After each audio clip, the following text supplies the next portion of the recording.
What's up? What's up? My favorite entrepreneurs. Hope you're having a great evening. So, listen, give me 1 second because now I got to do that crazy thing where I got to go to my Facebook business page and share this information over to my group. So, give me 1 second to do this. I apologize. So, I meant to learn how to do this today, but I ran out of time. So, there's just a couple of steps since Facebook changed how you can you can't share you can't use like streaming services like StreamYard to go into your groups and all this stuff at one time. So now there's like this whole fancy way that you have to do it, and I just honestly haven't learned it yet. So I am going to share this over, and then I'll be in my group for all of those that are in there. All right, now it's in my group.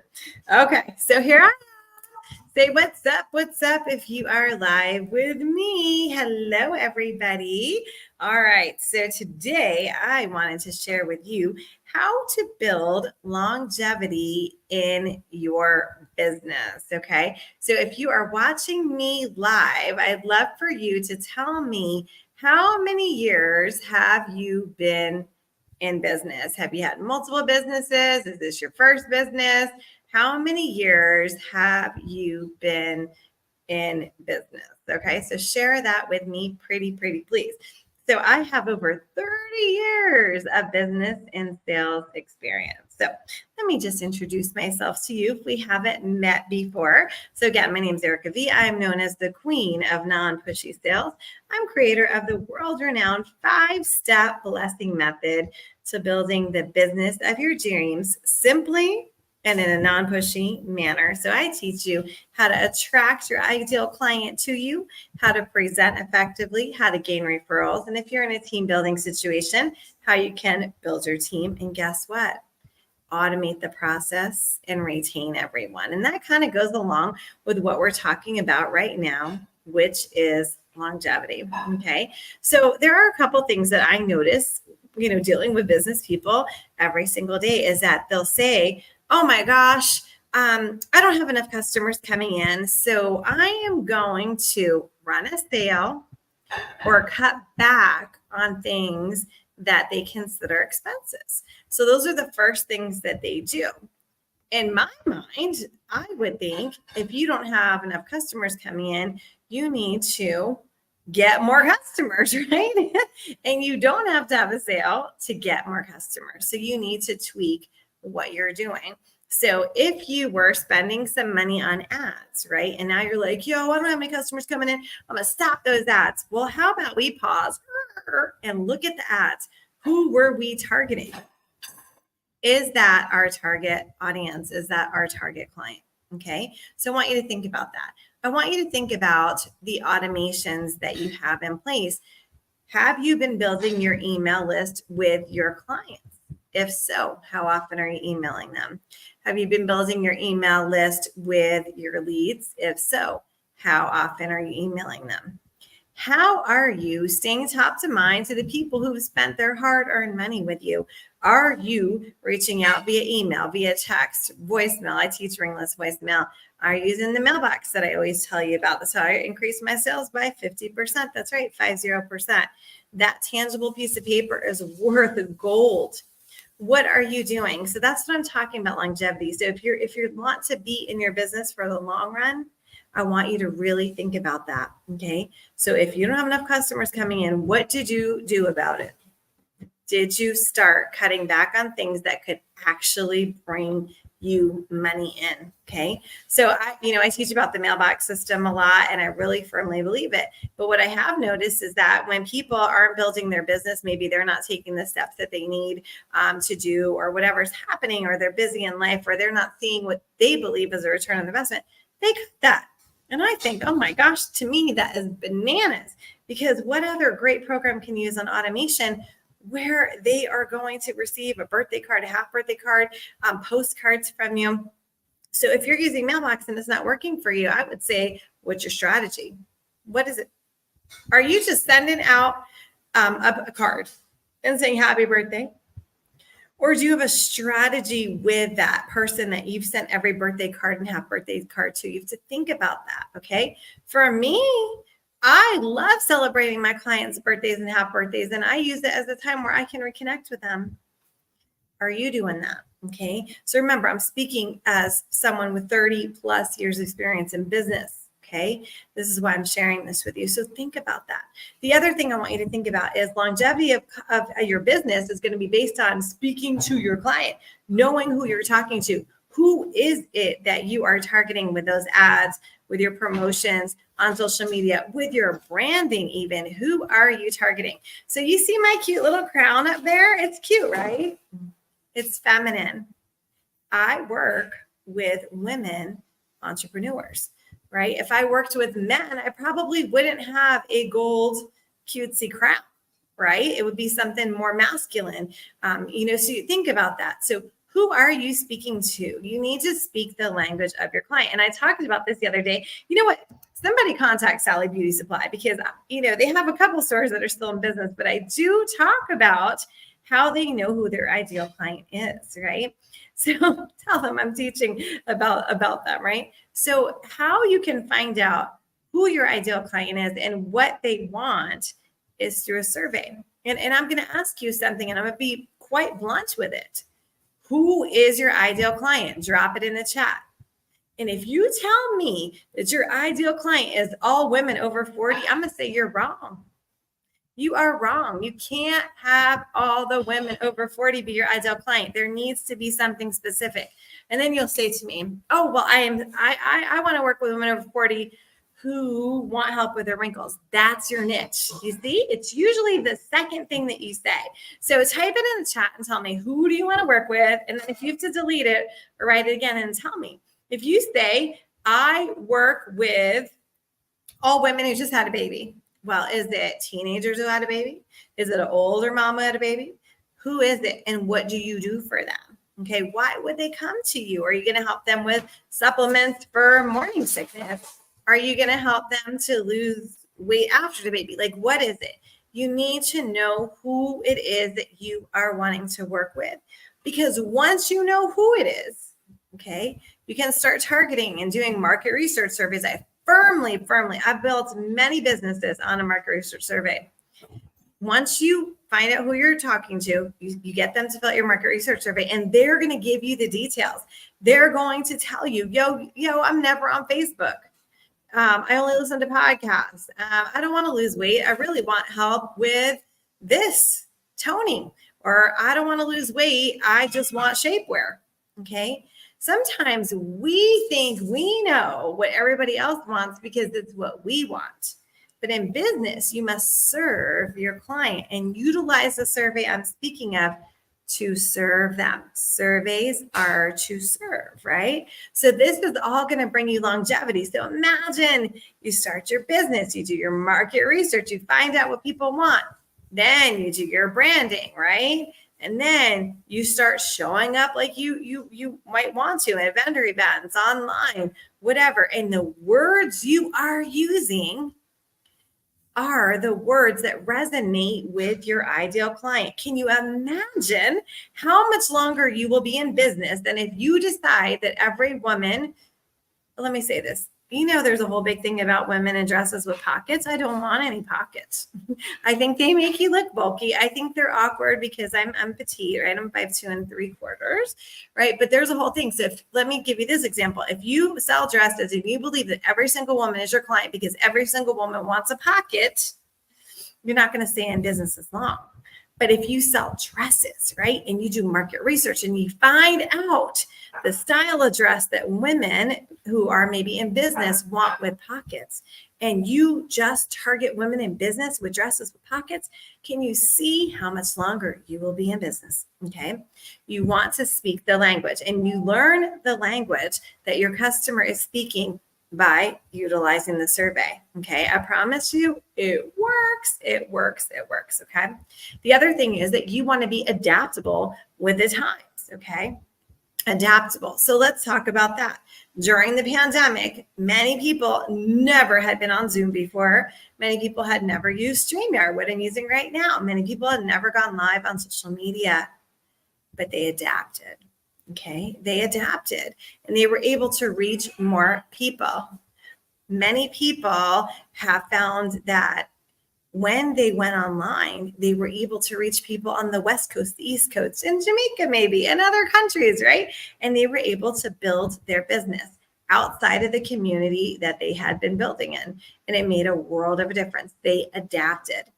That is something that you always have to do with your business. Okay. So when I originally started my coaching program, my courses, the videos were an hour long.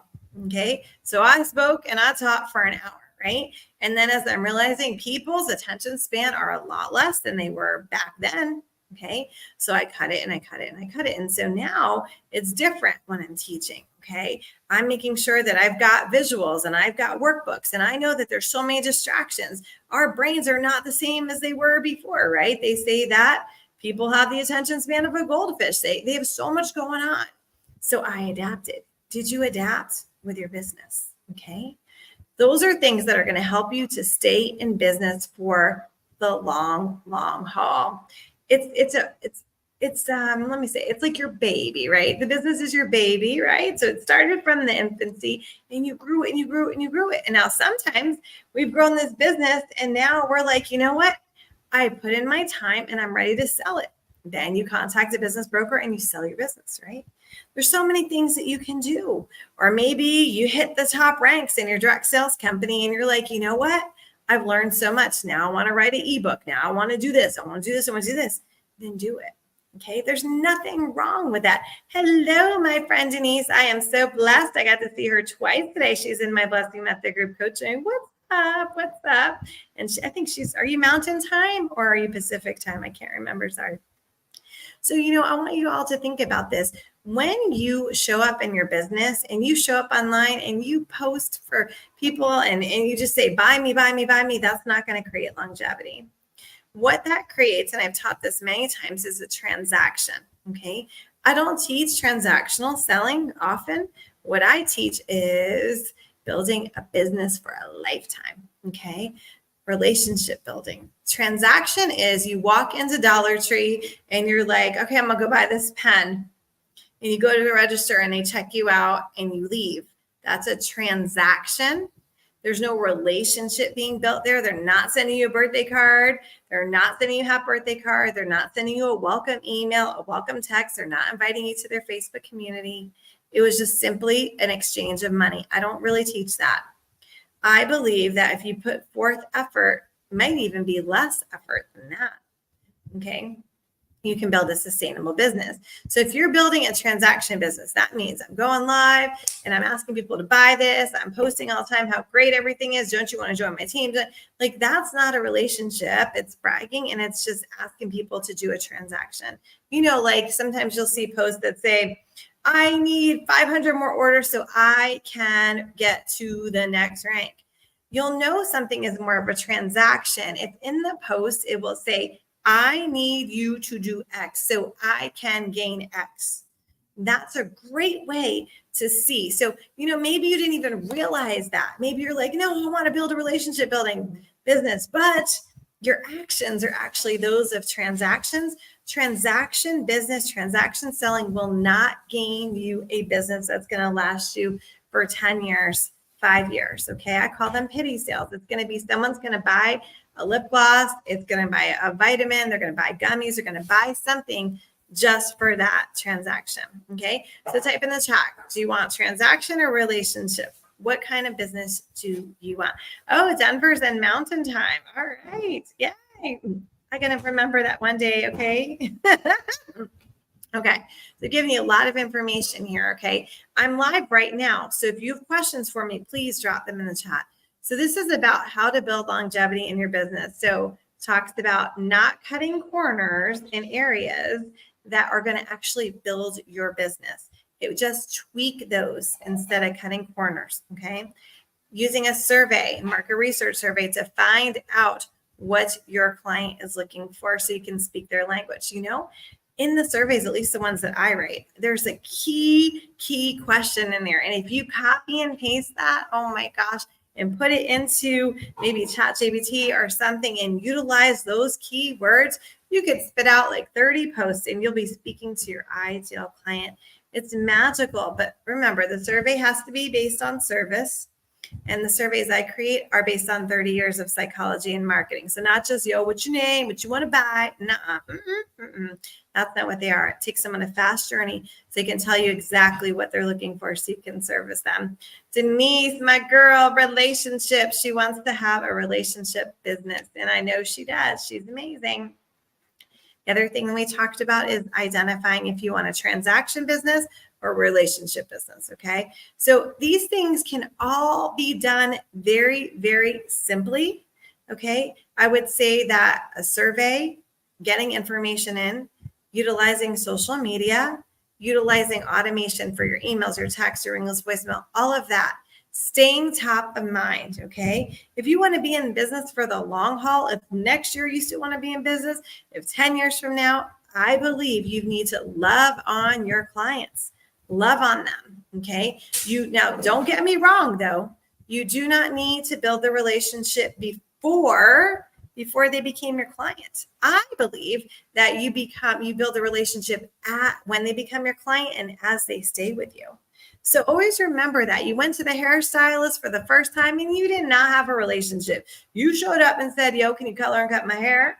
She did a great job or he did a great job. And then you stayed with them. Your nail lady, whoever's doing your lashes or maybe even your dry cleaner. Okay. You build the relationship as you go. And if I have some direct sellers watching, I just want to say one of the things that I know that is taught is that you have to have a relationship first because people buy from people they know, they like, and they trust. I really believe that's been twisted around. You can decide you like someone in the first 5 seconds, right? Maybe, you know what I'm saying? You don't have to have this relationship so that they can purchase from you. You do not have to have a relationship with someone so you can ask them to fill out your survey. People do business every single day with people they did not have a relationship with. Who'd you buy your car from? Who'd you get your insurance from? Did you go to a doctor? Think about it. Like, I don't know what it is. And I think it's a lot of fear-based that we're afraid of selling or afraid of asking people to fill out a survey or asking people to look at our opportunity or asking people if we can, whatever it is, service them.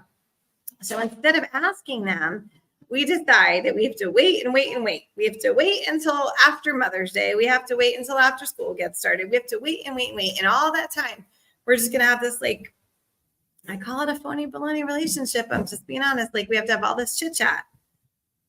You don't. Wouldn't you want to know if someone wanted to do business with you now, or you want to wait 6 months from now to find out if they want to do business? I believe that if they fill out my survey, they want to do business with me. If they don't, that's okay. We could still be friends. That's it. Make it very, very simple. Okay.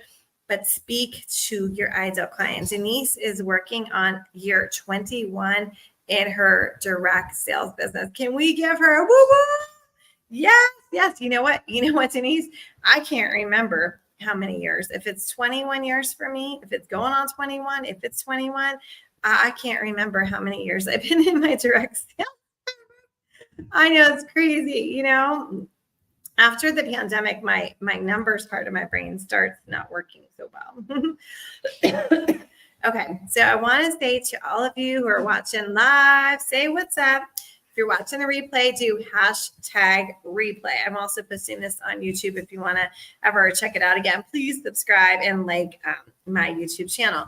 If you're like, Erica, my ads portion, I need to run ads. I need to understand SEO. I need your surveys. I need scripts. I'm like overwhelmed. I don't know what to post on social media. I don't know what to text. When do I text? I don't know any of this stuff.